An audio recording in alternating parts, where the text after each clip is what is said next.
Hello, everybody. Welcome again to another whiteboard session. This is the Nakshatra Gurukul series that I've started on my YouTube channel. And Nakshatra Gurukul is a refreshing, thought-provoking series of interviews that I do with the researchers, scholars, and students of Nakshatras who come here and present their original findings and teach us new ways of understanding and mastering the divine secrets of these lunar mansions.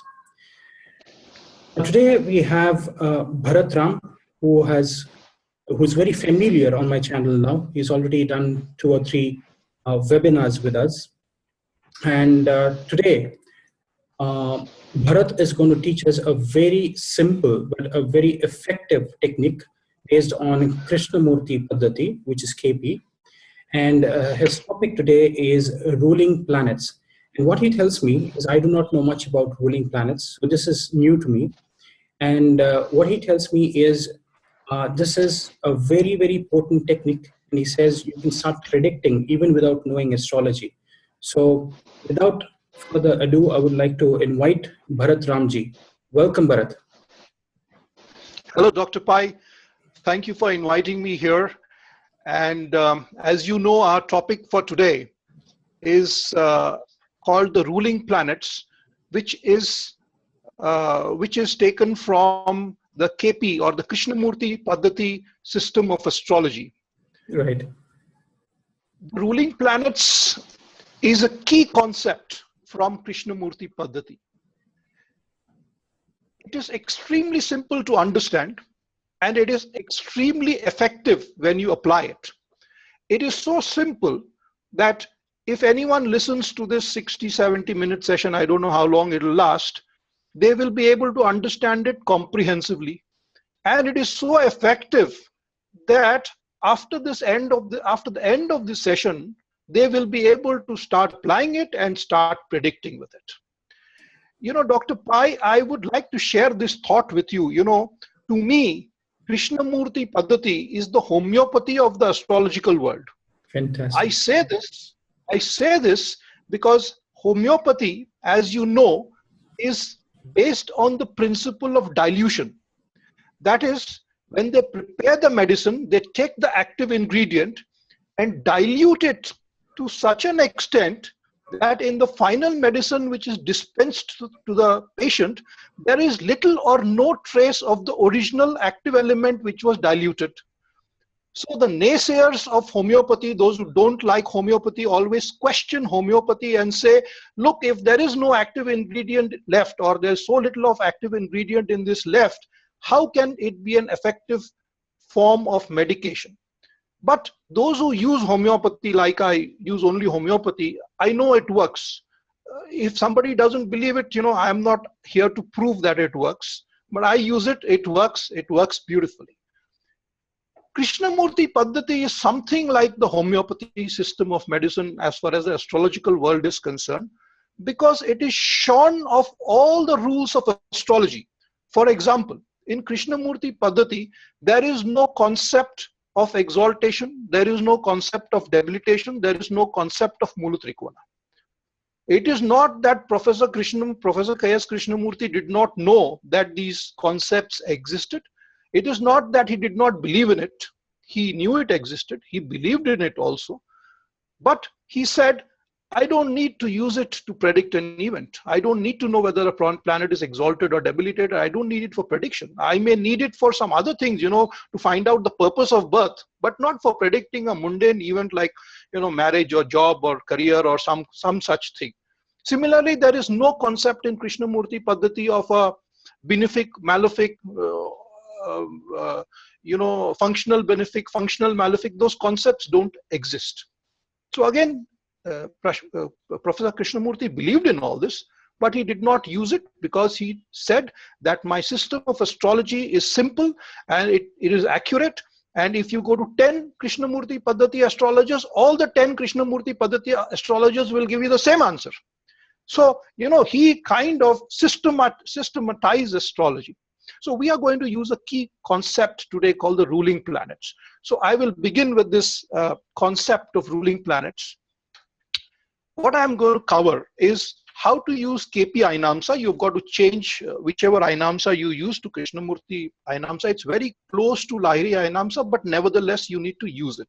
How to use it in Jagannath Hora. Then we come to the system of ruling planets. I'll explain what the ruling planets is. Then there is a key concept called the sublord concept. I will explain the sublord concept.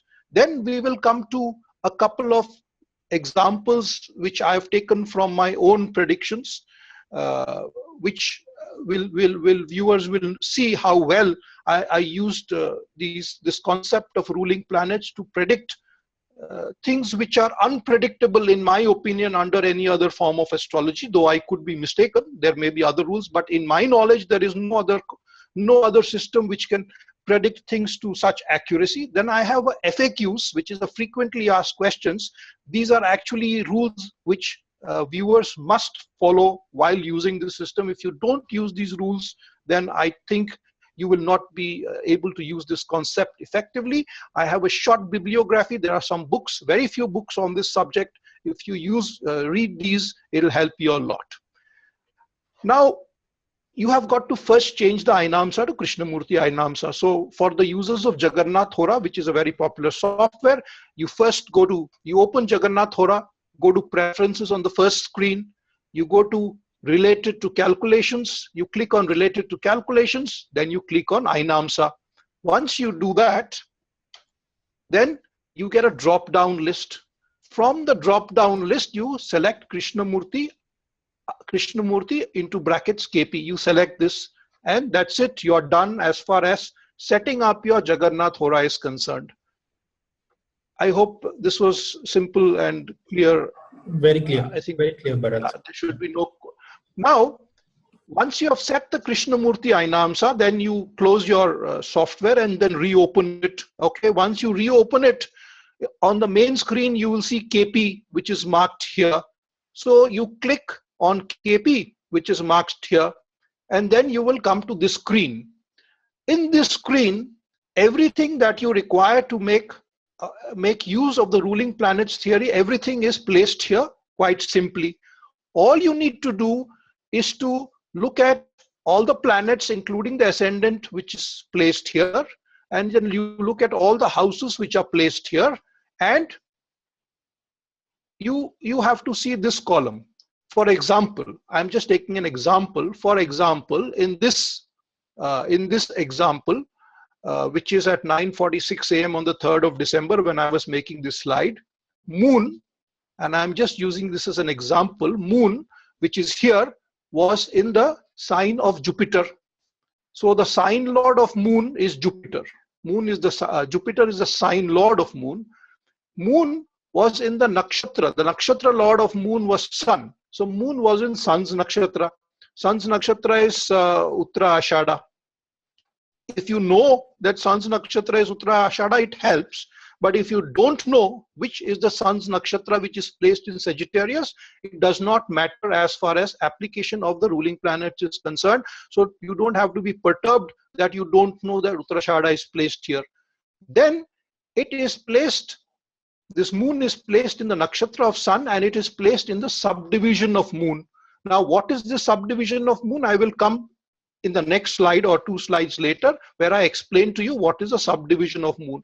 But here what I would like to say is that all the information which is required for you for using the ruling planets concept is available on this slide. So I proceed to the next concept, which is the sublord. Sublord again is a very important concept of Krishnamurthi Paddhati. As we all know, Dr. Pai, our nakshatras are divided into not divided, but our nakshatras are 13 degrees 20 minutes long. If you multiply 30 degrees 20 minutes and convert it into minutes, that means our nakshatras are 800 minutes long. The length of the nakshatra is 800 minutes, which translates to 13 degrees 20 minutes. Now, what Professor K.S. Krishnamurti did, this 800 minutes or 13 degrees 20 minutes, he subdivided it into 9 parts. So it is almost like 9 padas. So nakshatras have 4 padas, he divided into 9 padas. But unlike the padas which are all 3 degrees 20 minutes, these are all padas normally are, of the same size or the same length, which is 3 degrees 20 minutes. He divided the length of the nakshatra, which is 13 degrees 20 minutes or 800 minutes, okay, which is the same thing. He subdivided it into 9 unequal parts based on the length of the dasha which that particular planet enjoys under the Vimshottari dasha system. So for example, if a planet is 800 minutes long, then you do 800 multiplied by 6 by 120. 6 is the length of the Surya dasha, and 120 is the length of the Vimshottari, overall Vimshottari dasha. So if you do 800 into 6 divided by 120, you get 40 minutes. So if a planet is in Surya Nakshatra, in a Nakshatra of Surya, and it is in the sub of Surya, which is a subdivision of Surya, then it will stay in the subdivision of Surya only for 40 minutes. And then it will move on to the next subdivision, which after Sun is naturally is the Moon. So it will go into the Moon subdivision. And when it goes into the Moon subdivision, it will be 800 into 10, because 10 is the number of years allotted to Moon in the 120 years. So it will be 800 into 10 divided by 120. When it, for example, comes into the Jupiter sub, it will follow the system. So after Sun, it will go into Moon, then it will go to Mars, then it will go to Rahu, and then it will come to Jupiter. And when it comes into Jupiter, you take the 800 multiplied by 16, which is the number of years allotted to Jupiter in Vimshottari dasha, divided by 120 is the overall length. So a planet will be in the sub of Jupiter for 106.66 minutes out of the total of 800 minutes. So all I am saying is that Professor Krishnamurthi divided each nakshatra into subdivisions of unequal length and gave each a length which is corresponding to the length of the planet in the Vimshottari dasha. So if some viewer at this point of time is unclear of what I said, it still does not matter as far as your ability to predict is concerned. I am just explaining a concept, but this concept is not required for you to predict. So I don't think anyone needs to be perturbed that they did not understand this concept well. But I will now. I have a question. Yes. Just in this slide. So imagine that, this is only for understanding of those viewers who want to really understand the sublord system. So if you're taking a Uttarashada nakshatra, for example, the moon falls in Uttarashada, and you take the first division to be the sun division, is it? And then you follow the same process of the Vimshottari. So after the sun comes the moon. No. The moon happens to be in Uttarashada. It Correct. happens to be. It can be in any nakshatra of. It can be. Yeah. So moon happens to be in Uttarashada. Now, when moon is in Uttarashada, the first subdivision will be the sun subdivision. Okay. No, so in this case, in this case, the moon has crossed the sun sublord. Correct. And has moved into the moon subdivision. Correct. Yeah. So, so the sequence I'm looking at for the 800 minutes is the same sequence that you follow in Vimshottari dasha. So sun would be first. In this case, where you're taking the example of moon in Uttarashada. Yes. So it starts with the first division of subdivision of sun. Then it sun will be always be the first. Yes. And then it will be moon. That's right. Correct. Then it will be Mars. And then Rahu, Jupiter, and so on and so forth. Correct? That's right. That's right. That's right. I think that makes sense now. Yeah. Okay. Now, I'm going to discuss in this slide how to find out the ruling planets, because for every query that you get, you've got to find out the ruling planets. I've already talked about changing the Ainamsa to KP Ainamsa. I have already talked about coming to this part of the Jagannath Hora software where you come into the KP section, okay, and you come to this screen. For example, this chart was cast at 9:46 a.m. on the 3rd of December 2016. And if I have got to find out the ruling planets at this time, okay, you first take the ascendant.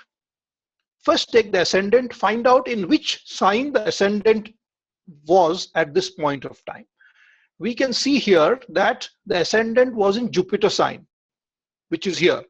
So the sign lord of the ascendant is Jupiter. So you place Jupiter as the ascendant sign lord.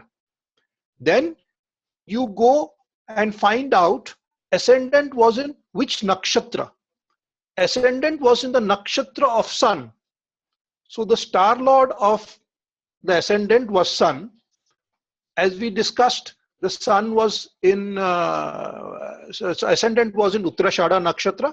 But if somebody doesn't know the Uttarashada Nakshatra, it does not matter, because the software tells you that the ascendant was in the Nakshatra of Sun. So place the Sun here.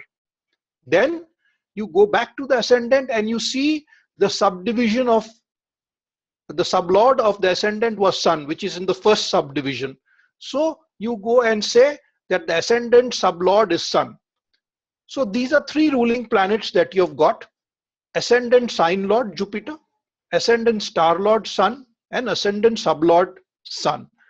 You got ascendant sign lord Jupiter because ascendant is in Jupiter sign.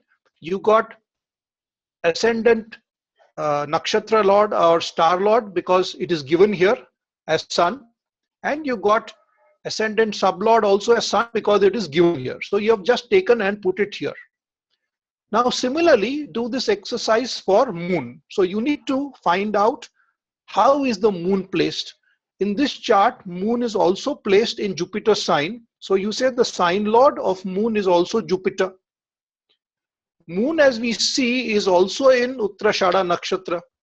But if you don't know it's Uttarashada, it doesn't matter. You go and say moon's star lord is also Sun, because moon is in the nakshatra of Sun, and moon is in the subdivision of moon, in the sub of moon.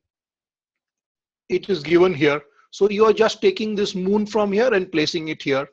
So you've got 1, 2, 3, 4, 5, 6 ruling planets. Now there are a total of 7 ruling planets. The 7th ruling planet is the day lord. Since the 3rd of December was a Saturday, post sunrise, that is at 9:46 a.m. So the day lord I have taken as Saturn, which rules over Saturday. So very quickly you can arrive at the ruling planets very quickly using this chart. I just want to clarify one point here, that the most powerful ruling planets out of these 7 ruling planets, number 1 is the star lord of the ascendant. This is number 1 in terms of strength. Then the sign lord of the ascendant is number 2 in terms of strength. Then the star lord of moon is number 3 in terms of strength. And then the sign lord of the moon, which is Jupiter in this case, is number 4 in strength. And the day lord is number 5 in strength. Now, essentially, these are the 5 ruling planets. But in some cases, you also need additional ruling planets, in which case you take this one, which is the ascendant sublord. You take it as the additional ruling planet if required. I will see when I explain with an example. You take this as the 6th in terms of strength, and you take this as 7th in terms of strength. But what I am saying, essentially all the circles in red, they are the first part of the ruling planets. If required, we also take the planets which are circled in black as part B of the ruling planets. It can be used whenever required. If it is not required, we don't use it. Okay, so I will explain that with an example. And Bharat, do we take Rahu and Ketu as day lords, or you just take 7 days of the week? No, so Rahu and Ketu won't figure as day lords. Okay. Rahu and Ketu won't figure as day lords, but they will of course feature as they will not even feature as sign lord, but they will feature as nakshatra lord, and they will feature as sublord. Sublords. They Okay. will not figure as sign lord because it is only a co-ruler, it's not the main ruler. Yeah, makes sense. Okay. Yeah. Thank you.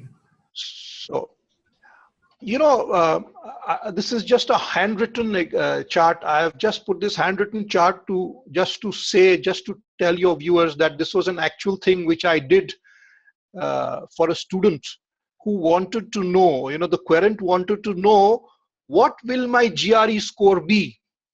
The querent was going to attend a GRE exam in 2 weeks from this date in Singapore. I happened to be in Singapore, and I was asked what. Now, I don't think of any other form of astrology which can predict a GRE score. I mean, I'm not aware. There may be, but you have to be a psychic, to find out what your GRE score will be. I don't know, using traditional astrology techniques, whether you can find out and predict somebody's GRE score.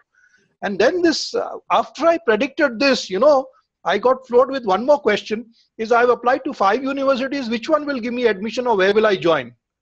Now, this is also, not so susceptible to prediction using the normal system of astrology. Of course, there may be ways, but I'm just saying I am not aware of it. But with Krishnamurthi Paddhati, these kind of questions can be answered so easily that your viewers will be able to answer it after the end of this session. Again, they have to follow the rules.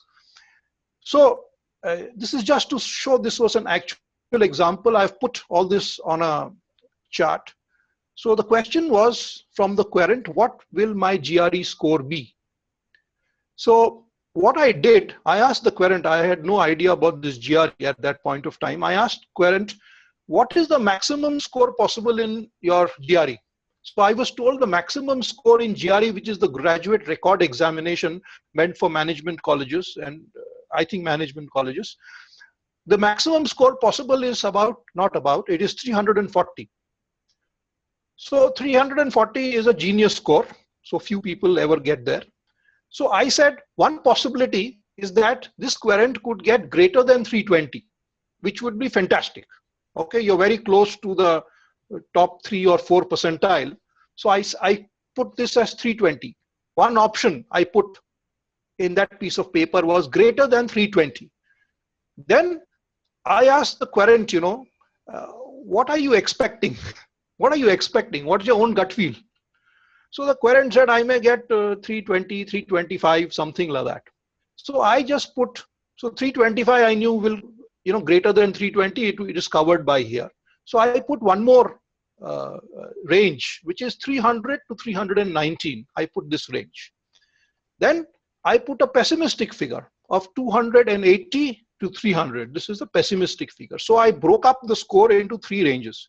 Then I told the querent, give me a random number. The key is random. It has to be absolutely random. Give me a random number for your score of greater than 320. So the querent said 240. This is 1 to 249. The random number has to be 1 to 249 because Professor Krishnamurthi divided the entire 360 degrees into 249 parts. So I got a number of 240 against a possible score of greater than 320. Then I asked the querent, give me one more random number for a score between 300 and 319. I got 100, I put it here. Similarly, I got the random number 10 for this 280 to 300, I put it here. Then this was on the 8th of December 2013. I was in Singapore and the time was 20 hours, 42 minutes, 10 seconds, which is 8:42 p.m. In this case, the querent's location is not required. So querent happened to be in Singapore, so it is, but the query can come to you on phone, email, etc. So you don't need to worry about where the querent is. Where the astrologer is what is important. So for every random number which the querent gives you, there is a sign lord, there is a star lord, and there's a sub lord, which is available in a table. And I will just change the screen to show you the table. For example, 240, the random number which I got, 240, the sign lord is Jupiter, star lord is Saturn, and sub lord is Jupiter. Jupiter, Saturn, Jupiter. Now I'll just escape the screen and I'll just open another. Are you able to see this Excel sheet, Dr. Pai? Yeah, I'm able to, yeah. Yes. So if I scroll down this Excel sheet, if I go to 240, okay, it is Jupiter, Saturn, Jupiter. This is a table which I'm going to share at the end of this presentation. So this table, you can download it from a Dropbox link which I have given at the end of this presentation, which is in Excel form. So if you have a random number of 240, then you just put Jupiter, Saturn, Jupiter. That's it. Similarly, for 100, the sign lord is Sun, Venus, and Mercury, which is taken exactly the way I did for the other one, which is taken from the table. And then for random number 10, it is Mars, Venus, and Venus. Okay. So I just put this here. Once this chart was ready, I cast a chart of KP at 2042:10, Singapore, 8 December 213. I got the ascendant sign lord as Mercury because ascendant in Mercury. I got the ascendant's nakshatra lord as Rahu. Okay, Rahu is given here. I mean, nobody needs to fret about it, though Rahu is in Arudra, but one need not know whether Rahu is in Arudra or Shatabisha or Swati. So you just take Rahu and you take ascendant sublord, which is Venus, which is from given here. Similarly, you take Moon. Moon is placed in Saturn sign here. Moon is placed in Saturn sign. Moon is placed in Rahu star, which is Satabisha. And Moon is placed in Rahu's subdivision. So you just take all this from this area, okay, and put it here. Ruling planets, Lagna is in Mercury sign, Rahu star, Venus sub. Similarly, Moon is in Saturn sign, Rahu star, Rahu sub. And day lord is Sun, because it was a Sunday, because it was 8th of December 2013, it was a Sunday. Okay, post sunrise in Singapore. So is this quite clear, Dr. Pai, how I got the ruling planets? Yeah, this is clear. It's very so clear. I just got, now you have to find out the ruling planets after your query is absolutely clear and it is placed on the paper. So don't get the ruling planets first. First get a query clear. Now, what you've got to do, Dr. Pai, is you've just got to find out which are the common planets between the random number planets and the ruling planets. Which are the common planets? So let's say if you take a score of greater than 320 where the querent said the random number is 240, there is Jupiter, Saturn, Jupiter. Is there a Jupiter? There is no Jupiter. Correct. Is there a Saturn? Is there a Saturn? Yeah, there is a Saturn. Is there a Jupiter? There is no Jupiter. So I ruled out this. It does not match the ruling planets. Just rule it out. Then I come to this 300 to 319, for which the random number was 100. Sun, Venus, Mercury. Is there a Sun? There is a Sun. Day lord is Sun. Is there a Venus? Yes. There is a Venus. The Lagna sublord is Venus. Though I said, these two should be taken as a next, as a reserve ruling planets. But in this case, I'm taking it because it is there and it is matching. So Venus is there. Is Mercury there? Yeah, Mercury is here. And then go to the third option where there is Mars, Venus, Venus. Is there a Mars? There is no Mars. So ruled out. So my answer to the querent was you will get between 300 and 319 as your GRE score. That's it. In 2 minutes, done. Prediction done. 300 to 319. The querent got 312. Wow, fantastic. Fantastic. 312 was the GRE score. So, without much ado and without much preparation and without, any difficult calculation, I just came to a very quick conclusion that the querent would get 300 to 319 and 312 was placed, within this range. And then I got stumped as the second query. So the querent said, look, I've applied to Stockholm School of Economics, Barcelona Graduate School of Economics, New York University, University of North Carolina, and University of Michigan. So which is the place I will join? I did exactly the same thing. I said, I placed all the schools. I said, give me one random number, 1 to 249, random, for each of your applied schools. Then I went to that same Excel chart and I found out 249. These are the three: sign, star, and sub from the Excel chart. Sign, star, sub. 230, Jupiter, Jupiter, Mars. 210, I took this from the Excel chart: Saturn, Mars, and Venus. 180, Jupiter, Venus, Rahu. 170, Jupiter, Ketu, Moon. Okay. Now I did not take the first ruling planet because it was cast a little earlier, about 10 minutes earlier. So in 10 minutes, the sub changes. The Lagna would go to a different sub. So if you take the old ruling planets, then you will go wrong. So you take a fresh ruling planet set. So I cast the, the time was at 20:54 hours. I did exactly the same thing. I cast it. Ascendant sign lord Mercury. Ascendant star lord is Jupiter, because ascendant is in Punarvasu.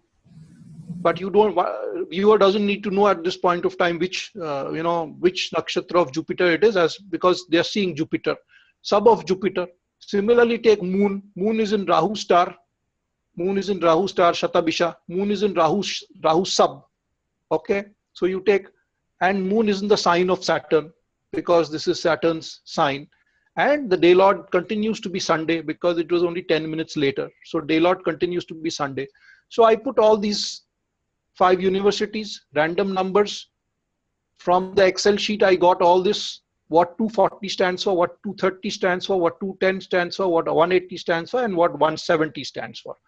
I just took the ruling planets from here, which is from this slide. I just took the ruling planets and I said, Lagna sign is Mercury sign, Lagna star is Jupiter, Lagna sub is Jupiter, Moon sign is Saturn, Moon star is Rahu, and Moon sub is Rahu, and day lord is Sun. That's it.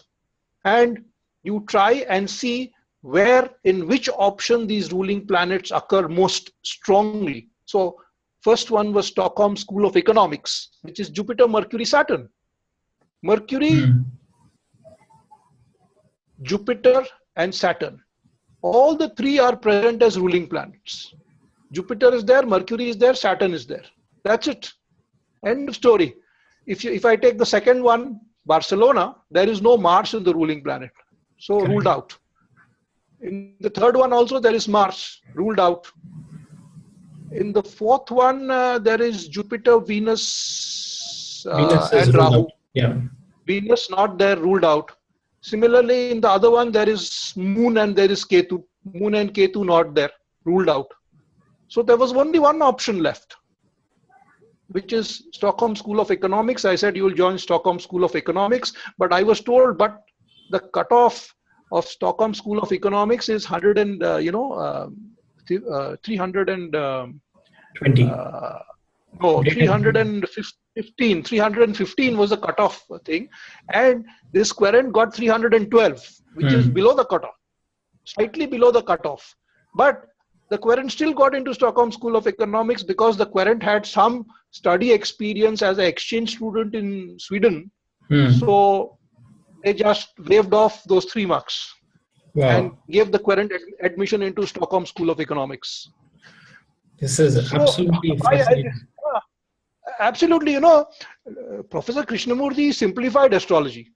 Right. So if the querent had gone to 10 other astrologers, they would have given the same answer. So it is so standardized. But tell me, Bharat, a question comes in everybody's mind is, if there are 2 options which almost have similar planet position, then how do you make a choice between these 2? Yeah, which is why I said, Dr. Pai, this is the most important. Lagna star lord is the most powerful. Correct. So you have to see this one. Then you have got to go to this one, second most powerful. Then you have got to see whether the third most powerful is there. Then you have got to see the fourth most powerful. And then you have got to see the fifth most powerful. And then you see the one which has the more powerful planets.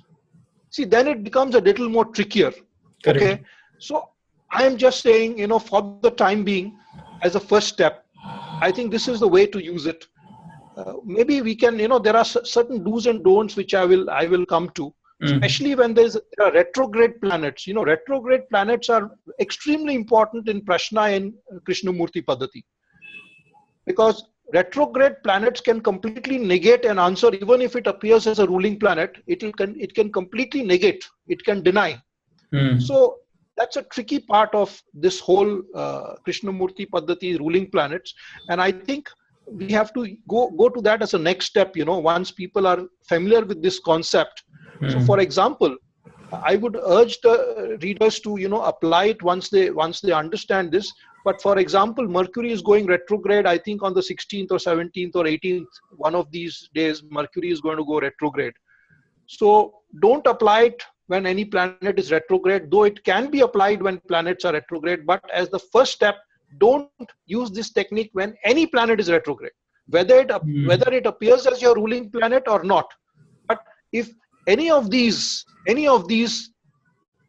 7 planets are retrograde, don't apply it. No, not even any of the 7. If any planet is retrograde when you're answering a query, don't apply it in the first case, because there are a lot of rules for applying the ruling planets theory when planets are retrograde. We will have to have a longer session to discuss that concept of retrograde planets. So I will say, as first step, apply this, but don't apply when any planet is retrograde, because if you apply when the planet is retrograde, even if the retrograde planet does not figure in these 7 planets, you could still go wrong, because there are certain rules of retrograde planets which are not susceptible to a couple of slides. One needs to have an entire session just to explain how the retrograde planet will affect. But essentially, if the retrograde planet happens to be a star lord of any of the ruling planets, for example, then it will delay the process for a very, very long time. If a sublord happens to be a ruling planet, it will not give a result till it becomes direct. Wow. And if a planet is in the star of a retrograde planet and the sub of a retrograde planet, then it will completely deny. Wow. Even no matter what, it's a no, forever no. So those are a little more advanced, so we can do that later. But I'm just saying, when I did this, there was no planet retrograde, and I was able to do this whole two questions I was able to answer in about 10 minutes or thereabouts. Bharat, I have a question there. Now, based on your judgment, if Barcelona had the same combination, Jupiter, Mercury, do you think that your decision would have been a little bit tougher? I'm saying, let Stockholm be the same, Jupiter, Mercury, Saturn. If the number, if Barcelona would have been Jupiter, Mercury, then what would be your choice? Dr. Pai, you see, it's an extremely hypothetical question for the reason I have used this technique. I use this technique when I am too lazy to look at anything else, because it's a simple technique. So I've used it over many, I learned it in 2011 or thereabouts, something like that, 12. Since then, I've used it many times. I have not come across this dilemma where whether, when the ruling planets are the same, it may happen the ruling planets are the,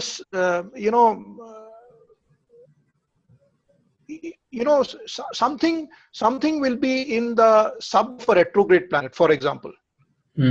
Some of the planets will be connected to a retrograde planet. Even if it is a similar combination, one of the planets in the option which is not likely to happen will be connected with the retrograde planet. Whether by aspect or something, it will be connected to a retrograde planet. And when anything is connected to a retrograde planet, then it at least delays it. So when you have no planet connected to a retrograde planet, then go for it. So I must say at this point of time that I have never come across a situation where I have been caught in a conundrum, whether it's, the planets are the same, so what do I do? So I would still say that, find out if one star lord of the ascendant sign lord of ascendant, star lord of moon, and sign lord of moon. These 4 planets are there. Even if this is there, but you have to give these 4 precedence over these 2. Got it. Even if there are, even if there are 2 common things, give precedence to these 4 planets. Got it. Got it. Makes sense. One of my teachers, Dr. Pai, one of my teachers, how there are unlimited uses of ruling planets. I remember one of my teachers telling me I was going to an office in Bhubaneswar, and the person I was meeting was a government official, and it was a tall building in Bhubaneswar, and he did not tell me whether he was on the ground floor or 2nd floor or 10th floor. So I said, instead of calling him up, I just cast the chart, and I found that all the planets were, Jupiter and Saturn and all fixed signs. So I knew it cannot be a higher floor. There were no airy signs. So I said, yeah, it cannot be a higher floor. It has to be a lower floor. So those kind of very, very, those kind of questions can also be answered. But I must also caution you that these are not meant to be used for, those kind of things. Because if you use for some silly things, it just doesn't work, because these are not meant to be, it's not a game. Correct. I mean, these are meant to be answered, used for serious questions. Absolutely. Makes sense. But beautiful systems. Beautiful. Dr. Pai, I have two pages of frequently asked questions. And I think these are even more important than the entire presentation earlier. As I said, do not practice this as first step unless you already know KP. Whenever a planet is retrograde, don't use the ruling planet concept. There's a very strong likelihood that you will go wrong. So for example, Mercury is going retrograde on the 19th. Please use it before the 19th. After the 19th, till Mercury turns direct sometime in January, don't use it. Because if you use it, you will go wrong. Rahu and Ketu, we know, are never retrograde. Rahu and Ketu are always considered direct. So if Rahu and Ketu come, it is fine. There is no problem. Second is, don't forget to apply the KP Ainamsa. You cannot use your traditional Lyri or all those you cannot use. And don't forget to change back to your preferred Ainamsa after you finish this, because otherwise you might go wrong somewhere else. Then the third point is ruling planets are divine. These are not meant for answering silly questions. Don't use it for answering silly questions. I mean, it will not work for you when you need to work, when you need it to work. Take questions only when the querent has a strong desire to know. So it is not that after the end of this class, you go and tell your spouse or somebody, your friend, okay, now ask me a question, I'll give you an answer. That's not the way it's supposed to be used. For example, in my case, the querent was a student, and I was in Singapore on work, and I had half a day free on a Sunday. So the querent also happens to be a close relative. So I asked the querent to show me around. And after showing me around, I was asked this question. And that question was a burning question in a student's mind. What will be my GRE score? Which university will I? It was a burning desire. So take a question only when the querent has a burning desire to know the answer. You will 100% be right. When the querent does not have a burning desire, it won't work. Cast the ruling planets chart or find out the ruling planets only if you're ready to predict, which means you have the question, you have the random numbers, you have laid it down, you have written it down, and then you cast the chart for the ruling planets. It's not that you first find out the ruling planets and then take the query. So be completely ready before you find out the ruling planets. As soon as you find the ruling planets, answer the question. It is not that you say, okay, I'll find out the ruling planet and then I'll come back after dinner and, answer this. That's not the way to be used. For example, if you are about to answer, you've got a query, you found out the ruling planets, and suppose somebody calls you and you come back after 15 minutes. Then you find out a fresh set of ruling planets. Don't use the ruling planets which you found 10 minutes back, because the ruling planets have changed in the 10 minutes.